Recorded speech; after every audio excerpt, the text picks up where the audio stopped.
Awesome. So I'm in the Highline team room with Zakiya. This is their team room. It's huge. And I'll let Zakiya introduce herself. So, hi, I'm Zakiya, and I'm from Georgia. I work with 4th graders and 3rd graders here at Highline. Awesome. And you're on court council with me. Any other like roles or anything you have that I'm working on right now? Do you work in like literacy and math in your classroom? I work with, yes, everything. I do. Mostly literacy, but I do some math too. Cool. So can you just give me like a general overview of your like day-to-day schedule? Like what time do you get here? When does after school start? That kind of thing? Yeah, so I get here at about 7:15. I'm supposed to be here like probably 7:10, 5 minutes earlier, but pushing it at 7:15. Then we circle, and then we move into morning greeting, which could be outside or inside.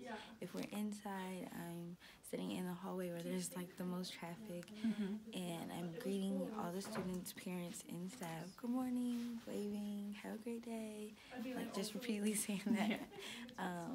I feel like I'm in a parade when I do that type of stuff. I like that. But then after that, I may walk like some stragglers up to class that I may know, like a couple of 4th graders that I may know, or maybe even the whole class. Then I come back to the room, get my clipboard that has like my trackers and stuff on there, and then my like water, attendance and everything.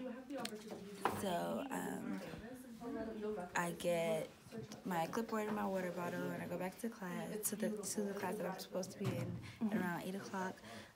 We kind of like I help with breakfast. I help with like morning. We have like a morning circle, and we like go through that, talk about our day, and then we talk about like what we did the night before. We talk about expectations. We do a little speech, like walking out of the classroom, just to like get us ready for the day. Even I do it, and I just feel like really in tune. Oh, sorry. It's kind of like our circle. Yes, it's kind of like our circle for city year. And then after that, we walk the kids down to specials. Wednesdays are different. Like they don't have specials right away. They may have like an assembly or a Wednesday meeting with the whole 4th grade team. Oh, okay. And then like some months, like in the end of the month, there's a big meeting with the whole school. So I might do that on Wednesdays. But every other day, we do the meetings, then we take them to specials, and then after specials, or after taking them to specials, I help the teacher with whatever she needs help with, my partner teacher, and then we go get the children, and then I stay in there till about 11:05, and they go out for their first recess. But during the time that I stay in there, I'm walking around helping with Lexia, which is on the computer, is their skills block, so it's like just a literacy time for them. I just walk around, make sure that they're on task quietly, and if they need any help, of course, I'm helping with that. Then we move on to, I move on to my CY planning and lunchtime. Okay, and what time is that? 11:05 to 12:05, and then 12:05 to 12:35. I go help with their lunch at 12:35. Because my lunch is 12:05 to 12:35, but my CY planning is 11:05 to 12:05.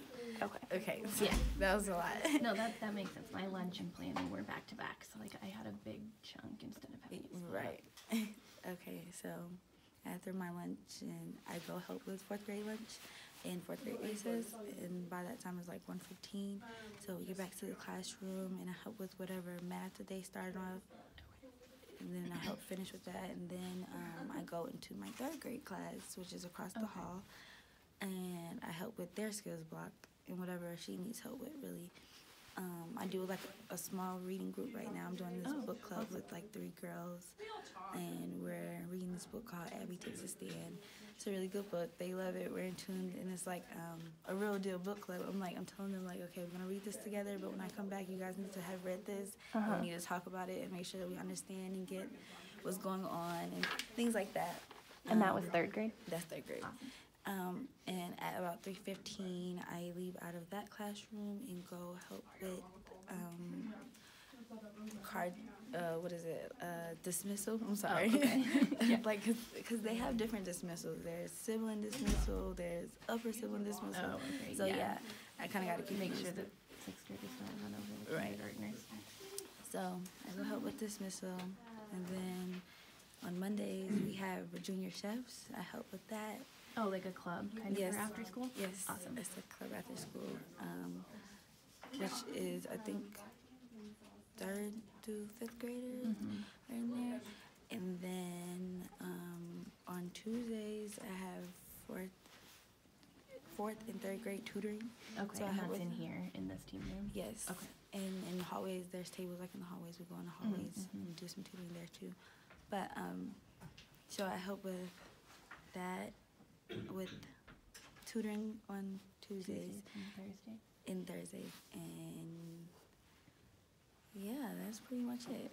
Anything on Wednesday or Friday? Wednesdays we do team meetings. Oh, so, that's right. I was yeah. here for one and interrupted it. So those kind of end like around 4:30. Kind of like an early day for us to go home. So most days we go home at 5. Mhm. So 5:30. So Wednesdays we get out early, and Fridays we do too. Get out about 4. Oh, okay. So generally you're here like 7:15 to somewhere between 5:30. Yeah. Yep. And then, I mean, I know one thing that makes Highline unique is that it's a new partnership, but like, is there anything else that you think makes Highline like special or unique in any way? Well, right now we have the biggest team That's also true. Yeah. here you at do. Highline. And I feel like the school is like really big, very welcoming. It's like we feel more a part of the school than anything. Mhm. I think there's a lot of support here that I didn't grow up with, and it's just like very unique to me to see. Mhm. I think it's very special as well. I think that's about it. How big is your team? It's 12 of us on the team. All together, it's pretty big. And is that including Raven too? Okay, that's including Raven and maybe even Lucy. So, Oh, yeah. so it's 11. Oh, yeah, I think that's right. 10 plus Raven and Lucy. Yeah. Well, I think it's 11 of us Oh, plus Lucy. okay. So, yeah.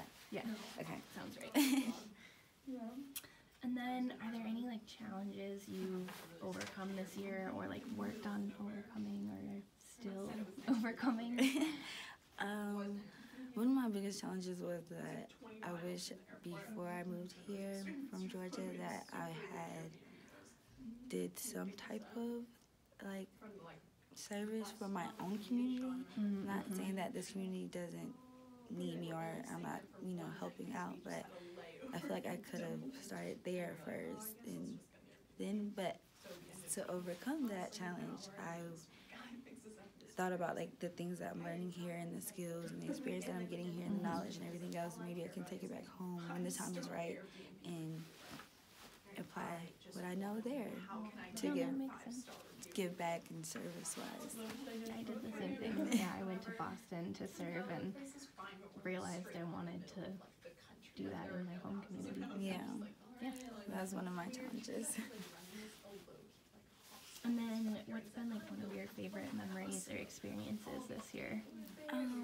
So recently I left my book bag at home one day, like just rushing trying to get here at the 7:15 time. And I have to have a little lip gloss on my lips because I don't want them to be ashy walking around all in people's face talking and stuff. Excuse me. So a parent here who has her daughter in the class that I work in, like she's a super sweet kid, wants to go to Harvard, like loves the kid to death. And her mom is just like the same, really sweet, outgoing. And we have a really good relationship. And I was like, can I get some of your lip gloss or whatever? And she was like, sure. You can go in my bag and get it yourself. I'm like, I'm not going in your bag, but can I just get a little bit on my finger? So she gave me a little bit. And then like the next morning, her daughter came in running with a new lip gloss. Like, mind you now, I was like thinking in the bathroom the night before, like, gosh, I need to have 2 lip glosses on me. One at school, one at home, right? And she comes in with this brand new lip gloss. And I was just like very stoked, excited, and happy. And I'm just like, oh, someone's thinking about me, and someone's thinking about my lips too. Yeah, because there's like a community. Yes, it felt good to be loved in that way. Awesome. And then, yeah, just the last one is like, what advice do you have for anybody coming in, or is there anything about your transition that you like wish you'd known ahead of time? Transitioning is always like a difficult time for anybody. It's not like necessarily difficult, but it's not gonna be peaches and cream. Mm-hmm. So I would advise people to definitely do their research. Like, I probably should have did more research. I did some, but not enough. Yeah. And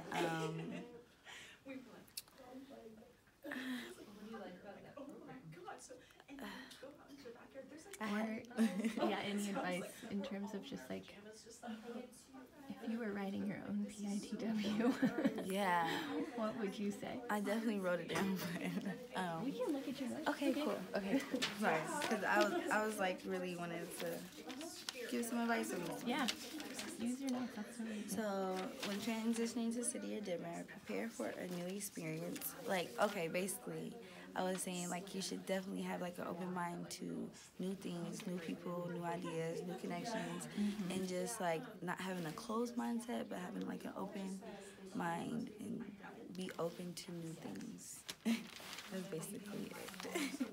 Cool. Did you get to cover everything else, too? And do your research, but basically, yeah. I think I did cover everything. Awesome. Well, thank you. Thank you.